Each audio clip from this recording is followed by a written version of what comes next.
Hello boys ඔන්න එහෙනම් අලුත් වීඩියෝ එකකට ඔයාලා ඉන්නවා. මේක ඇවිල්ලා vlog එකක් නෙමෙයි. මේක ඇවිල්ලා මගේ PC එකේ තවත් එක අප්ඩේට් එකක් තමයි. හැබැයි පොඩි අප්ඩේට් එකක්. මේක මම ගොඩ දවසක් ඉඳන් ගන්න බලන් හිටිය දෙයක්. ඉතින් මට ස්ටොක් ආවා ඊයේ. මම ඒක ඕඩර් කරා.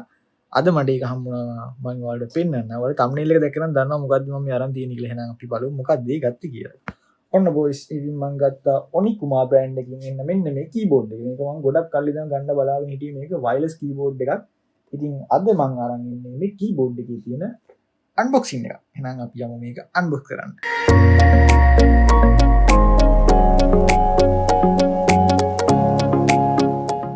ඔන්න ඉතින් ෆ්‍රෙන්ඩ්ස් මේ විදිහට තමයි මේකේ බොක්ස් එක තියෙන්නේ. සහ මේකේ ගියෝ එකක් තියෙනවා. මෙන්න මේක ස්ක්‍රැච් කරාට පස්සේ මට හම්බුණා මෙන්න මේ කැප් එකක්. මේකේ ඔනිකුමා ගේමින් කියලා තමයි එකෙත් ගහලා තියෙන්නේ. මම ඔයාලට ඒක පෙන්නන්න.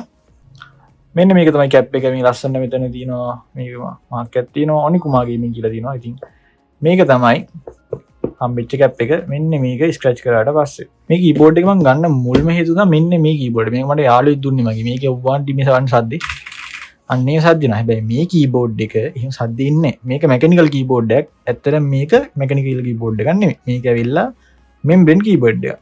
ඉතින් මැකැනිකල් එකකින් මේකට මාරු වෙන්නේ ඇයි කියලා අහුවොත් තියෙන ප්‍රධාන හේතුව අන්න අර සද්ද එන එකයි. මෙන්න මේකේ මේ ටික නෑ. මෙන්න මේ ටික මට ඕනි. මට එඩිටින් වැඩ වලට මේ ටික නැතුව බෑ. ඒ හින්දා මම මේකට මාරු වෙන්න හිතුවා. එහෙනම් අපි යන් අන්බොක්ස් එකට. ඕකේ බලමු මොනවද කරන්න තියෙන්නේ කියලා අපි. ඉන්නෙත් නෑ ෆ්‍රෙන්ඩ්ස්. මෙන්න මේ විදිහට පේපර් වර්ක්ස් ටිකක් තියෙනවා. මොනවා හරි ඇති. මම හිතන්නේ මේක යූසර් මැනුවල් එකද කොහෙද. ඊපස්සේ මෙතන අපිට තියෙනවා මේ තියෙන බිල් එක. හරිද? මේක අපි ගත්තේ කම්පියුටර් සෝන් එකෙන්. ඉතින් මේකේ ගාන පෙල් 8500ක් වුණා. ඇත්තට මේක මුලින්මයි 10000 ගානකට මට ඒක ගන්න හම්බුන්නේ නැහැ. හැබැයි මෙයාලගේ දැන් මේ ඇවිත් තියෙන 8500 ඔයාලා ගන්නවා නම් හොඳයි පොඩි ස්ටොක් එකක් තමයි ඇවිත් තියෙනවා කියලා කිව්වේ. ඔපරේෂන් ගයිඩ් කියලා තියෙනවා. මේකේ ඩොන්ගල් එක තියෙන තැන C එක පවර් අප් එක මොකද වෙන්නේ මෙන්න මේ බ්ලා බ්ලා බ්ලා විස්තර ටිකක් තියෙනවා. අනිත් පැත්තේ තියෙනවා මේවා ටිකක් බලමු මොනවද තියෙන්නේ කියලා. 2.5 කනෙක්ෂන් එක දෙන්න තියෙන්නේ. ඩිවයිස් නේම් එක මෙහෙම තියෙන්නේ බ්ලා බ්ලා බ්ලා ඔන්න මේක තියෙනවා. ඉතින් මෙහෙන් තියෙනවා නේද කීබෝඩ් එක. අපි ගමු කීබෝඩ් එක එළියට. ඔන්න ඉතින් එළියට ගත්තාම කීබෝඩ් එකේ මෙන්න මේ විදිහට තමයි තියෙන්නේ. සහ අපිට හම්බ වෙනවා මෙන්න මේ type C to USB cable එක. මොකද මේක charge කරන්න ඕනේ. එහෙම නැත්නම් ඔයාලට කියලා USB මේක PC එකට හයි කරලා use කරන්නත් පුළුවන්.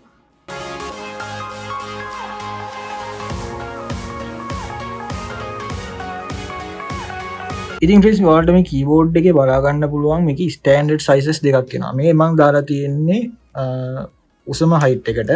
සහ අපිට මේක මෙතනින් ආයෙ ඇඩ්ජස්ට් කරගන්න පුළුවන්. ඔන්න ඔයාලට දැන් පේන්නේ මේ ඒකේ තියෙන අඩුම හයිට් එක. ඔයාලට මම මෙතන දාන්නම් මේ දෙකේ වෙනස කොහොමද කොච්චර උස තියනවාද කියලා. ඔයාලට මේ තියෙන්නේ මේකේ පේන්නේ මෙන්න මේ විදිහට දාම මේකේ උස ඇඩ්ජස්ට් කරගන්න පුළුවන් වෙන අපිට. මේ පැත්තෙන් ගත්තාම ඔයාලට තියෙනවා type C එකක් තියෙනවා charge කරගන්න. එහෙම නැත්නම් USB ගහගන්න. මෙතන තියෙනවා on off button එක. මෙන්න මෙතන තියෙනවා මේ රිසීවර් එක. ඉතින් කීබෝඩ් එකේ මේන්ලි හම් වෙන අයිටම්ස් ටික තමයි කේබල් එක, රිසීවර් එක සහ මේ කීබෝඩ් එක. ඉතින් මම ඔයාලට දැන් පෙන්නන්නම් මේ කීබෝඩ් එකේ මේකේ වෙනස කොහොමද කියලා. ඉතින් බලන්න ඔයාලට මේකේ මේ සද්දේ මේ බලන්න මේකේ.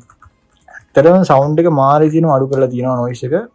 ඒක මොකද මැකැනිකල් එකක් නෙමෙයි මේක මෙම්බ්‍රේන් කීබෝඩ් එකයි. මෙම්බ්‍රේන් කීබෝඩ් මම කලින් පාවිච්චි කරලා තියෙනවා. ඒකෙත් මැකැනිකල් එක වගේ සමහර ඒවා සද්ද. හැබැයි මේකේ එහෙම නැහැ. මේක හරියටම ඇබ්සෝබ් කරගන්න විදිහට හදලා තියෙන යාල.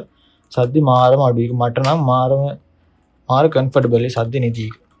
ඉතින් ඔයාලට මේක on power on කරගත්තාම මෙතන බලා ගන්න පුළුවන්. මෙතන තියෙනවා battery percentage එක සහ මේක අපිට මෙතන plug කරොත් එහෙම PC එකට ඔයාලට බලා ගන්න පුළුවන්. මෙතන වැටෙනවා මේක මොකෙන්ද connect වෙන්නේ කියන එක. ඔන්න දැන් මම PC එකට connect කරා. එතකොට මෙතන වැටෙනවා 2.4G කියලා. අපිට ඒක වෙනස් කරගන්න පුළුවන්. මෙන්න මෙතන තියෙනවා ඒ මෝඩ් එක 2.4G. එහෙනම් තමයි ලැප් එක Bluetooth තියෙනවනේ කියලා Bluetooth වලින් connect කරගන්නත් පුළුවන්. ඔන්න ඉතින් keyboard එක power කරගත්තාම අපිට ලස්සන මේ වගේ රේන්බෝ කලර් ලයිට් සෙට් එකක් මෙතන පහළ යනවා. සහ මෙතන වට ෆන්ක්ෂන් එක එන්ටර්වල මේක ඕන විදියට මාරු කරගන්නත් පුළුවන්. එහෙම ඔප්ෂන් එකකුත් මේකේ තියෙනවා. මෙතනින් අපිට බ්‍රයිට්නස් එක අඩු වැඩි කරගන්න පුළුවන් මේ විදියට.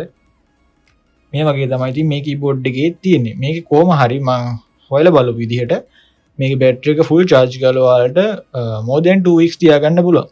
ඒක තමයි මේකේ සෑහෙන වටින දේ. මොකද සාමාන්‍යයෙන් කීබෝඩ් එක අපි heavy use කරනකොට බැටරි ඉක්මනට වහිනවනේ.